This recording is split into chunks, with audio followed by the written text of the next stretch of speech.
Hello everyone and welcome to your daily dose of coronavirus news from me, Loxley. And today let's start off with the numbers. So 83,906 people are infected, or have been infected I should say, because not all of them are still showing symptoms. 2,869 deaths, and it's still going up. It's going up quite a lot. And the countries of interest today, definitely South Korea. South Korea added 571 new cases. China today, 335 new cases. Iran, 143 new cases of the coronavirus. That's a surprise. And Iran had an extra 8 deaths today. That's crazy. So Iran right now, in terms of deaths, is way up the top of the league with 34 in total. Italy is number 2 with 17 cases. Strange, I haven't had any update today on how many cases in Italy. So I'm not sure. Maybe I'll get that later and I'll put a new screenshot of when I'm editing this video up on there.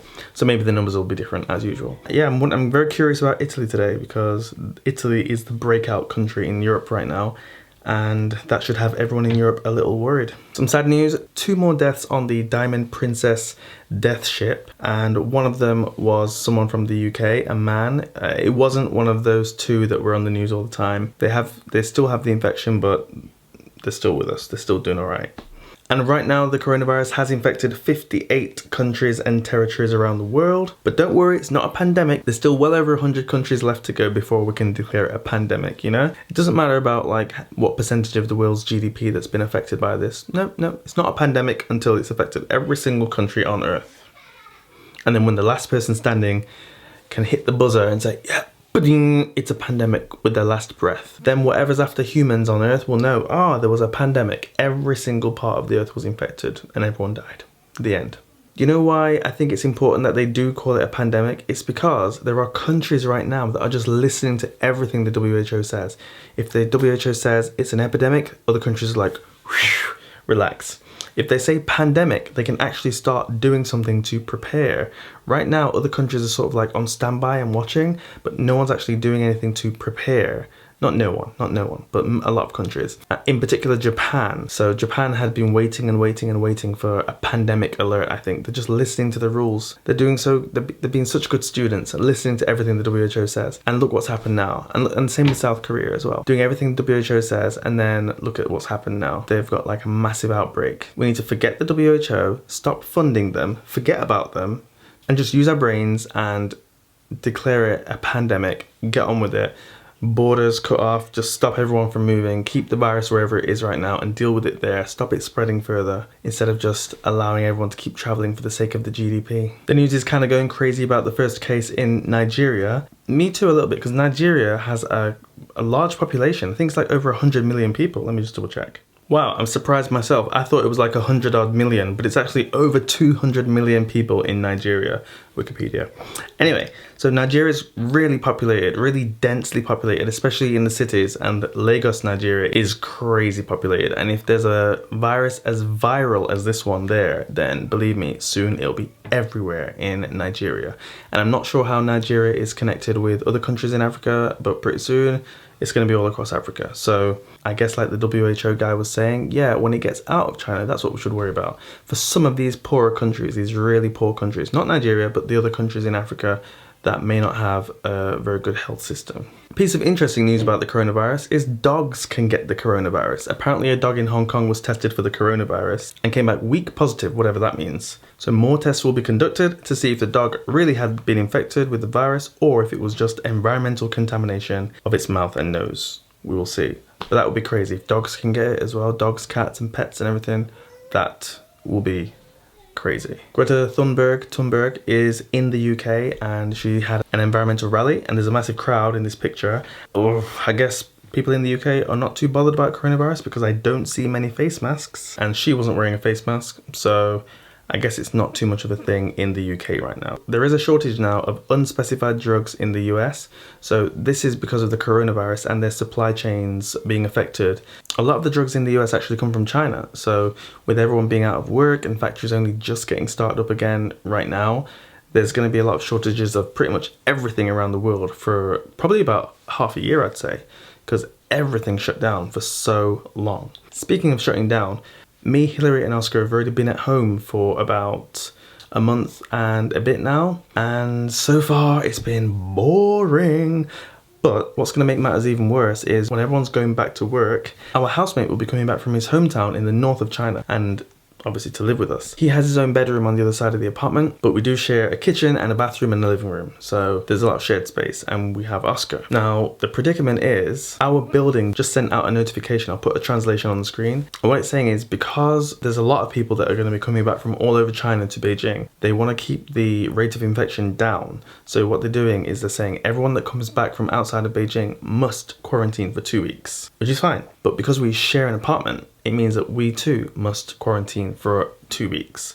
So when he comes back, it's gonna be assumed that maybe he's carrying it and he's gonna be locked in with us for 2 weeks. And at the same time, Hillary's supposed to be going back to work. So if she's locked in, we can't go out the apartment at all. We can't even open the door except to put our rubbish at the door. They're going to collect it at certain times, and they told us to like put it out. I think it's like 4 o'clock or something like that. You put the rubbish at the door for 2 or 4 o'clock, put the rubbish at the door, and they'll come to collect it and take it away. And we just can't leave the apartment. And also our neighbours are being instructed to watch as well. It's not just us, but there'll be other people in the building that have the notice on the door saying no one should come out of this apartment for X amount of time. And our neighbours have been instructed that if they see anyone breaking the rules, they should report it and call a number.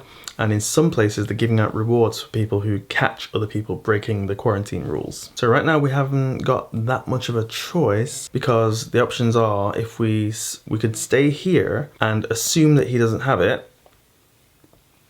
I mean, right now he's also at home in his hometown. He's been at home for about a month, the same as us. But he's got to take a high-speed train and maybe the subway or a taxi to get to this apartment. So there's a chance that on the way he can catch something. So the choice is we stay here and we isolate ourselves even within the apartment where possible, or we go to Hillary's mum and dad's house. But Hillary's mum and dad's house would mean we'd either have to take a subway or a taxi to get there anyway, and the worst thing, Hillary would have to go to work, and that would mean that she would be taking the subway every day. And the subway is absolutely packed, as I'm sure you can imagine. So the risk is even greater because there's hundreds, thousands of people that you'd encounter every single day to and from work, instead of staying here in the apartment and being in close contact with one person who may or may not have just been infected on the way here. Anyway, we've got about 2 weeks to think about it. He'll be coming back probably mid-March or something like that. So got a couple of weeks to have a think and make up our minds. Travel options are kind of limited right now, as you know, as you can imagine. So I think, personally, I think we should just, no, I don't know. I really don't know. I'll have to think about that over the next couple of weeks. Leave your suggestions in the comments. And finally, there's been a lot of criticism about the way that China has handled this situation. I am on the fence. I think they've done some things really well, and I think they've done some things not so well.